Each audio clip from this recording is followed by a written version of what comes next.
Hi, everyone, and thank you for tuning in to yet another episode of Music with a Twist. Now, today I have with me Dynamitri. So great to have you, and he's the founder of Drip. Thank you for having me. Really appreciate that. I am the founder of Drip, which is an online community for people in the music industry, social media, digital marketing, and also everyone who wants to level up and learn to know more. I've been working with social media for almost 20 years across a variety of roles in record labels, in publishing houses, with companies in the music industry, tech companies, also artists directly. I specialize in using social media with a purpose, so helping labels and artists to actually get money out of social media. I also specialize in building communities, cybersecurity on social media, auditing, but Drip for the past good half a year has been the core of my activity. It's an online community, over 200 people now. I'm very happy with how it grows, and everyone who's watching it is very welcome to join. I would love to have you there. There will be a link going out somewhere underneath this video. So yes, looking forward to having you and looking forward to the conversation. Okay, great. So, how did Drip start? What is the inspiration behind it? Yes, that's a really good question. Thank you for that. There have been a few reasons why I started the community, but one of them was to bring people together and create a Hmm. platform for people to stay up to date through the news that I find and that I share with people. I've always been the type of person who reads a lot and loves to share knowledge with people. Okay. I've been posting a lot on my socials, doing a lot of opinion pieces, a lot of commentary, but and this is maybe something we will touch upon more in our conversation. But things are changing with social media, and it gets harder to actually reach people. It's not as social as it used to be, despite the name. And a lot of activity is moving towards closed communities, whether it's broadcast channels on Instagram, Facebook groups, WhatsApp groups like the one that I run.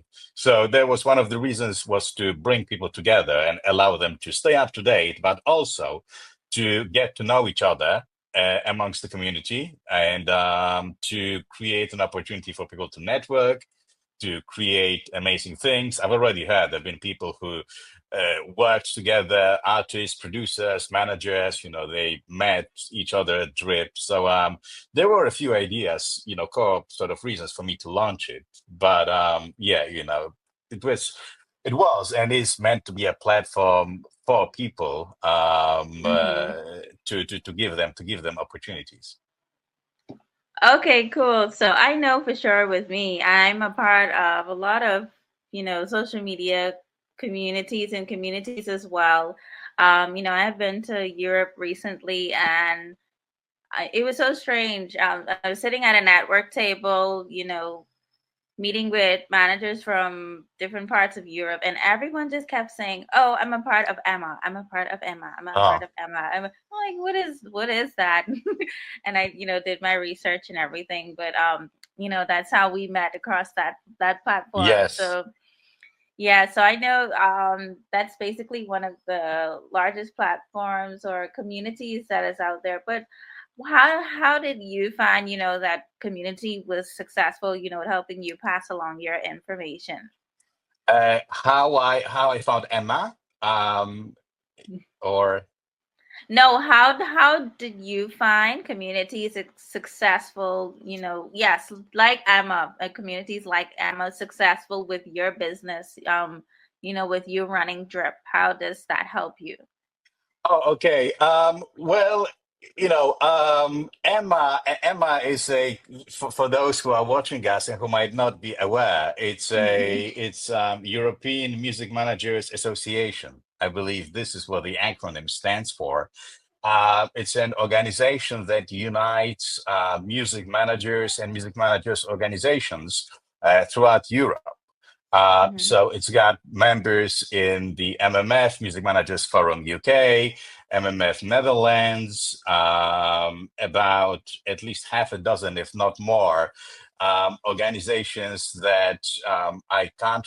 I mean, there are different MMFs, actually, Music Managers Forums across different countries. However, Hmm. despite the name, they are not actually related. So they use the same name, but and I found this out quite recently myself, despite Yeah, being me with too. MMF UK for about 8 years, that it's Music Managers Forum. However, in about a dozen countries or so. However, technically, these are separate organizations. They are largely partnered up. So, Hmm. uh, they have members across different countries. For me, it is helpful in terms of being able to get people from those communities in my community, also with being up to date with what's happening in the music industry. Emma organize a lot of training sessions, a lot of events. Most of them, because of the nature of the organization, are online. Obviously, the community is very dispersed across different countries, different territories, so it's quite hard to get people physically in one place. But thanks to the technology, amongst other things, what we are doing right now, Hmm. it is Yeah. possible to get people to get people online and share the knowledge and create networking opportunities. So, I do try my best to attend as many training sessions as I can. This helps me to stay up to date in many aspects of the music industry, whether these are tools, platforms, new platform functionality. And some of that is what I'm able to utilize when then either doing my own training later on, Hmm. either in discussions, creating some guides that I create for members in my community. So basically, Emma for me is I would say it's bilateral or double pronged. One of that is obviously a fantastic platform to network with other people and to get to know people who I otherwise wouldn't have been able to get. And some of the members of Emma actually crossed over to my community, which I do really appreciate. Another thing is getting the opportunity to learn and stay up to date through the training sessions that they do with different partners, whether it's streaming platforms, marketing platforms, different tools that allow for airplay tracking, insights, all sorts, and that then allows me to again both implement this in the activity of my community or in my work with my clients. And again, some of the members of Drip will have ended up as my clients at some point. Okay, that's pretty cool. Now, the reason why I asked you was you said something so intriguing. That social media Okay. isn't so social as it used to be. Do you mind explaining that for me, or is it a little bit too early to ask? No, no, no. It's never too early and never too late. Okay. As the name implies, social media, right? It's supposed to be social, Mhm. and one of the traps that a lot of people, a lot of brands, a lot of artists were falling. And I've been seeing this come up over and over again, time and time again, is that they ended up broadcasting. It ended up being a one-way broadcast rather than conversation with people. And the general idea is that you try and engage in a constant, ongoing conversation, dialogue, two-way street, two-way conversation, rather than just sort of going out, pushing out some information. However, what's happening in recent months, especially, is that it's not as easily done as it used to be in the past, due to what's called algorithmic suppression. So what it Mm-hmm. means is that, and you have cases of artists, for example, having 10,000 followers, and they would have spent years of, 50,000 followers. They would have spent years actually gaining this following, and it can be a real following, nothing fake, nothing botted, and so on. But they will have this following of 50,000. They will post a reel, and this reel will get like 100 views, and it's Mm-hmm. and it's happening because, on one hand, there is an oversaturation and oversupply of content. Every second there are tons of videos being thrown at the social media Mm-hmm. platforms by creators, by users. The algorithms work in a way where they try to decide what to show to each and every person. Each and every person's feed is different, Mm-hmm. based on hundreds of factors. There is no way to, see everything due to the amount of the thing. But at the same time, um, the flip side to it is that social media platforms, they actually want people to pay for reach, because reach is a currency of its own. Mm-hmm. And reaching people is holds an intrinsic value, and this is one of the reasons why, for example, if you've got someone who's got million followers, um, quite often, brands or individuals, they will sell slots on the Instagram grid or TikTok grid or stories. If they've got a lot of people watching the stories, they will actually sell a slot, and they will be able to post your video on their profile, but they will charge a lot of money for that, because they know that, if they got a million followers and each story is viewed by, let's say, 500,000 people or more, and each reel is being viewed by 500,000 people, it can make or break somebody's career.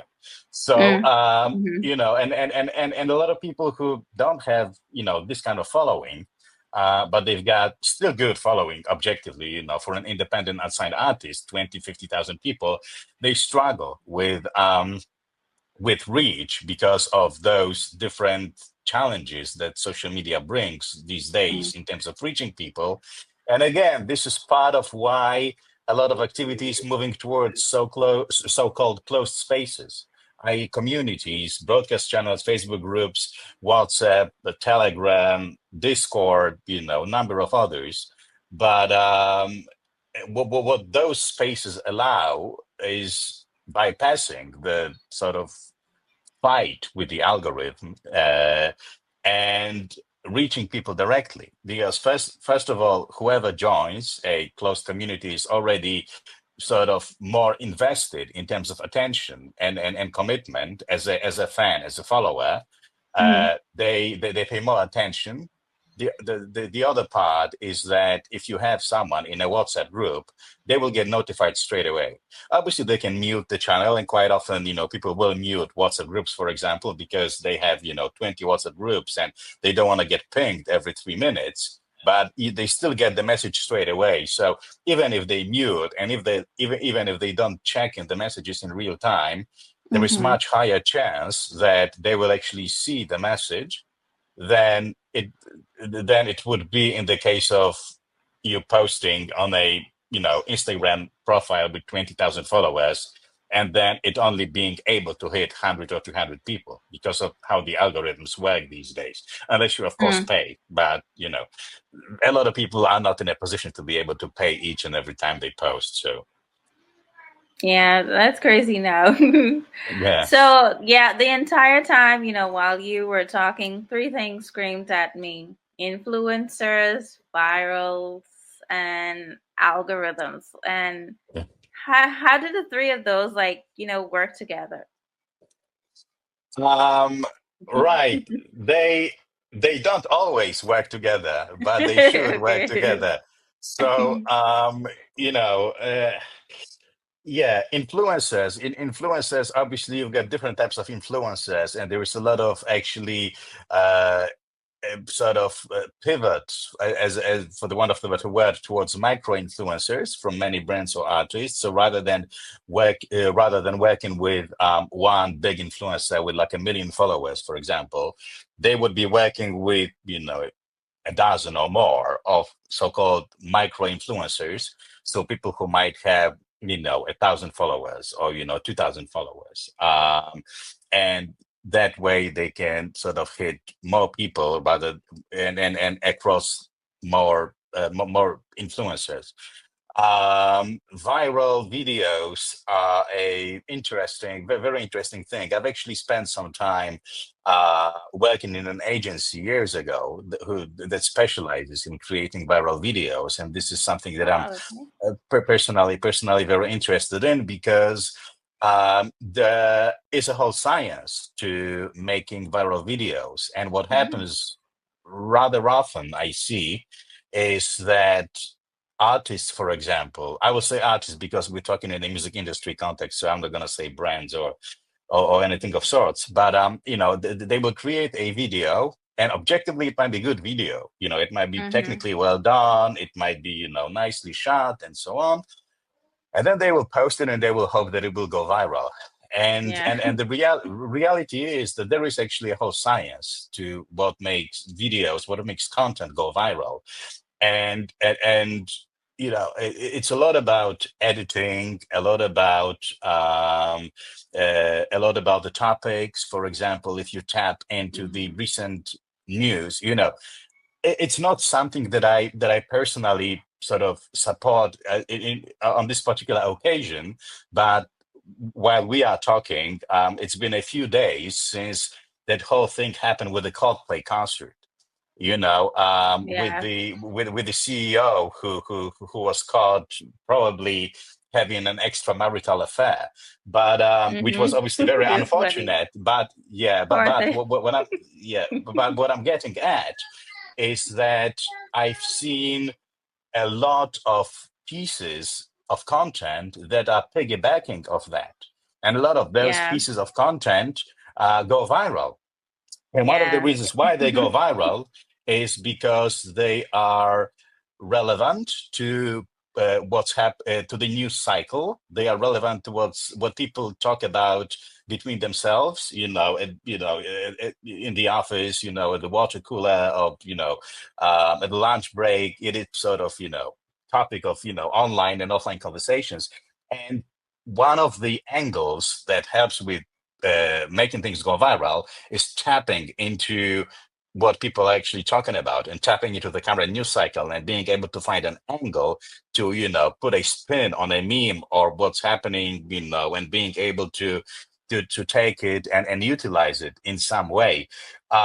So having this ability uh to break down the viral content and how to structure the content and how to create it around certain topics, relatability, relevance, emotional triggers. Those things help with making content go viral ultimately. You can't say that 100% it will go viral because you can't ever be sure 100%, but you can really get into the 90 plus, I would say. And I've done it, time and time again. It is just it is science. Honestly, it is science. It's not easy, but if you do it the right way, you can really almost make sure that it will go viral. And the algorithms, obviously, they are they are friend and a foe at the same time of every social media manager and every artist and every creator. Sorry. They change a lot. They it's and they change the whole time. And it's something that's really fascinating to me personally because um even the viral things that I've done at the Yeah. agency, which was 8 years ago now, 2017. What I've done at the agency and what went viral 8 years ago probably wouldn't go viral today anymore. Yeah. Purely That's true. because, again, the trends change, the algorithms change, what people enjoy watching and what makes people, engage with the content changes. And there were certain things that worked back then, but they wouldn't work today, at least in the same format, because, for example, the videos were longer back then. They were primarily focused on Facebook. The layout of the videos that we had, the format of the videos, was sort of worked back then. But if you look at this today, it looks very outdated. You would Yeah. have to probably, recut the videos, obviously do them in the portrait mode rather than landscape that, as we've done it back then, and so on and so forth. So a lot of things change. And again, it's sort of a game of a whack-a-mole, where you just try and always be at a uh, uh, uh, try and keep up with the algorithms and what they are looking for, what platforms are looking for. And yeah, it's an ongoing challenge. But again, I find it myself very fascinating and rewarding when things actually work. Yeah, so strange. I literally took my time out. It was a tragic event, but I took my time Uh-huh. out to actually, listen to Coldplay music after Oh, everything just like popped up and went viral. So I can, say that it actually works, right? In my yeah, instance, the case, yeah. And I know on, other occasions it has worked, for other artists as well, and brands as well too, so yeah, yeah, that was a really good way of looking at it. I didn't even look at all it being like a science. It's just like a one hit or miss. You're like taking a chance and you're hoping yeah, that it's gonna make viral. yeah. It Yeah. it is, and there are even like white papers or books written about Mhm. creating viral content, creating viral concepts, because it's not only about online content, but there is whole Mhm. aspect of virality to, for example, restaurants, or some, and I know that I think it was somewhere in New York. I read a book, and they were talking about some sort of a restaurant somewhere in New York. I think it was a hot dog restaurant, but basically Yeah. you had to go somewhere, and you had to pick up the phone.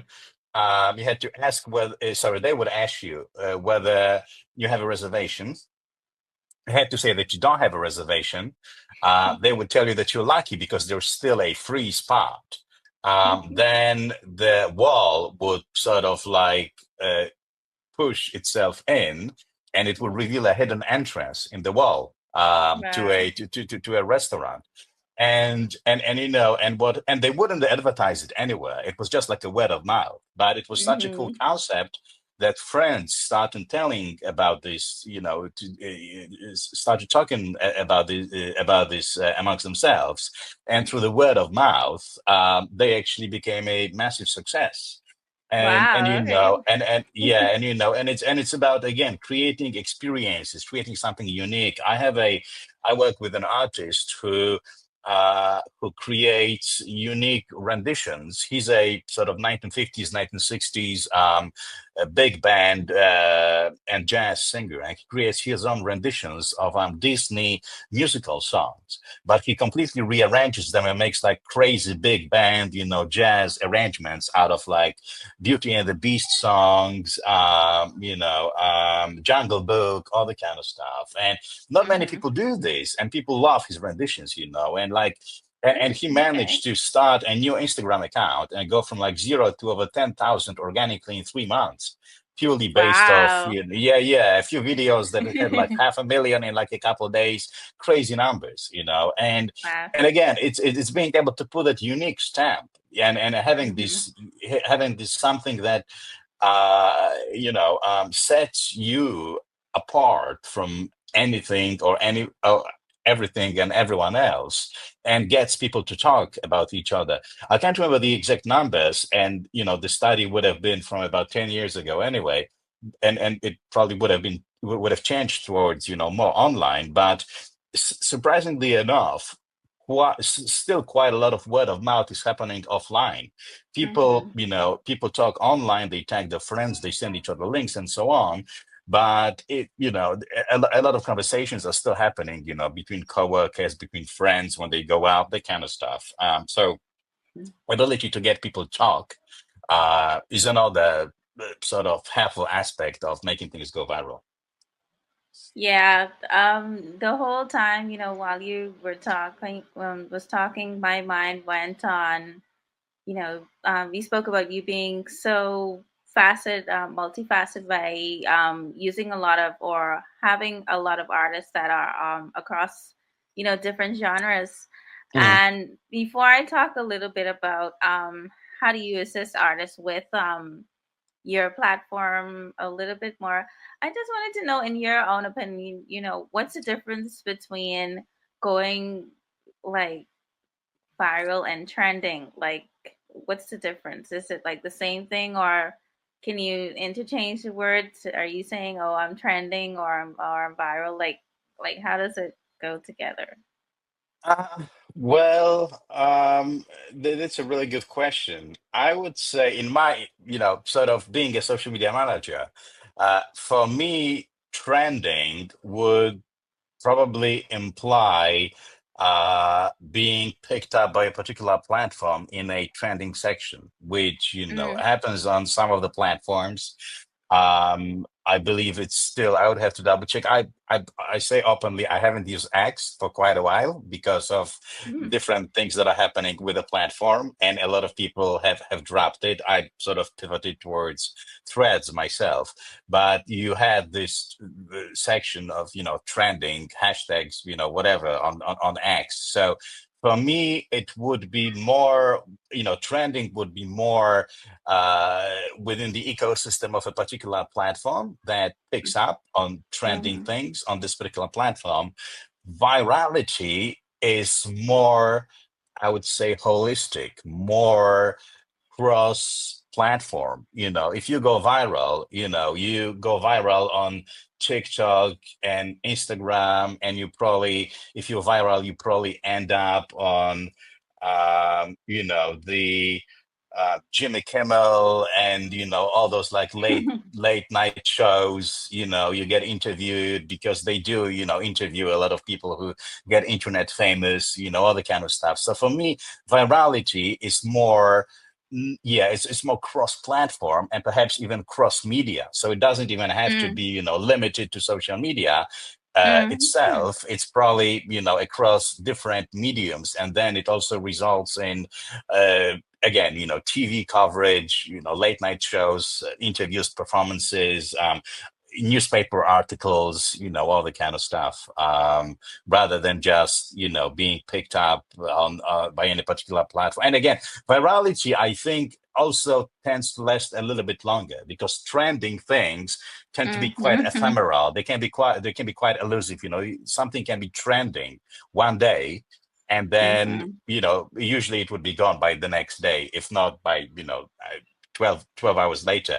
Viral things, they usually, I would say, last at least a few days, if not a few weeks, before they start going off the radar. Sometimes it can be Mm-hmm. even, a couple months, but I think there is more sort of longevity in virality than it is in things trending. Yeah, wow. Yeah, that's a pretty, interesting thing, because it like goes beyond social media, right? I've been studying Yeah, a lot on, the cross, like you said, cross mediums and understanding how everything all ties in, it's not just social media, it's, media at large, and, yeah. how everything just interconnects with, being so successful as an artist. And I just wanted to know, with your experience, how can you assist artists, with growth strategies and actually growing their career? Or how have you done it, in the past? Um, each and every artist is different, and Mm-hmm. there are no, there is no copy paste, so to speak. So I always look Mm-hmm. into who the artist is, um, what is the personality, what do they feel Mm-hmm. comfortable with. Um, what do they enjoy doing? Because, from my perspective, one of the worst things to do is to get an artist to do something just Mm. because it is, again, trending or it's viral. And you Mm. sometimes, when you look at some artists, you can actually see that they are doing something, I don't know, a challenge or a Yeah. dance or whatever. And you can see that they are Yeah. so not into this, but they are still doing this because they're like, okay, well, I'm going to do this. I'll probably get, 1 million views or whatever.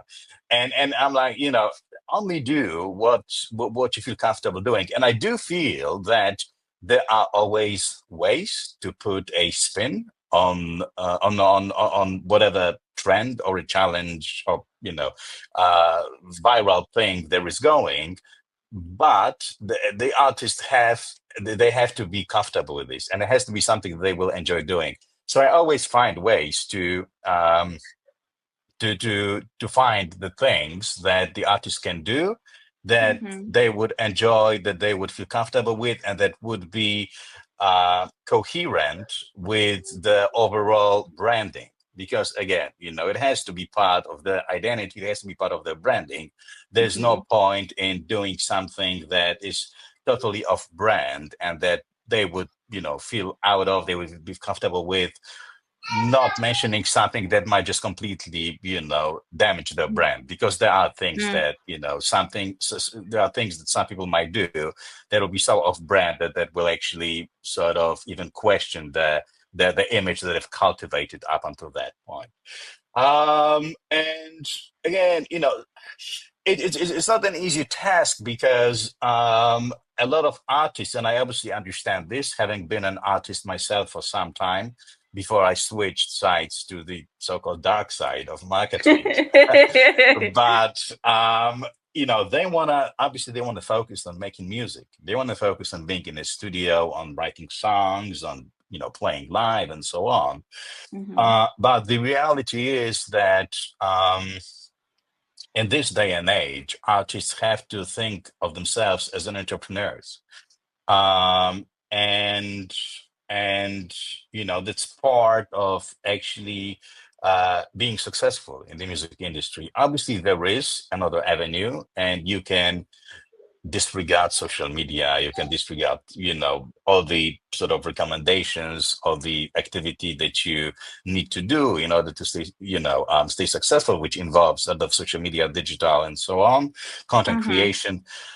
uh, However, this ultimately means that you're a hobbyist musician, I'm not saying that it's something inherently wrong, because Mhm. if somebody wants to be a hobbyist musician, then fair enough. And there are people who enjoy going and working 9 to 5, and then playing once every few weeks and having this rock star, pop star identity that almost Yeah. like like they are, they put on a Superman costume, or a Batman costume, for a night, and they just transform Yeah. into a superhero.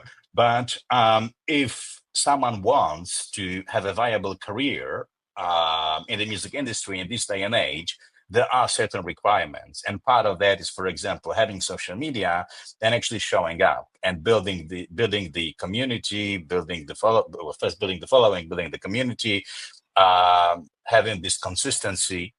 Consistency is one of the key sort of parts of building up. And it's very unlikely that if somebody is consistent and does things the right way, that they won't see progress in their career. But again, Mhm. it is about having this consistency, and it's not consistency of 1 month or 3 months. It can be a year of posting every day or every second day, Mhm. uh, maybe even longer. But it it makes a difference. It makes a difference. So from my side, I help out with establishing social media. I help out with understanding social media, how it works, what needs to be done, how it needs to be done. I help with establishing revenue streams. So making sure that the social media is done with a purpose and that there is a return of the investment made. And by saying investment, I do not only mean investment in the financial terms, but and Mhm. sense, but also investment of time, effort, So making sure that it actually pays back in financial terms, and there is money to be made out of social media or digital platforms. By saying digital platforms, again, I do not necessarily mean Spotify, because the Mm-hmm. reality is that at this point, it is about 1 million streams every month to clear out about 2000 $2,500 every month in a best case scenario. Wow. And the Wow. base case, and the base case scenario is where the artist is the sole writer, sole composer. There are no co-writes, no splits, no middle parties, and so on. As soon as you Mm-hmm. add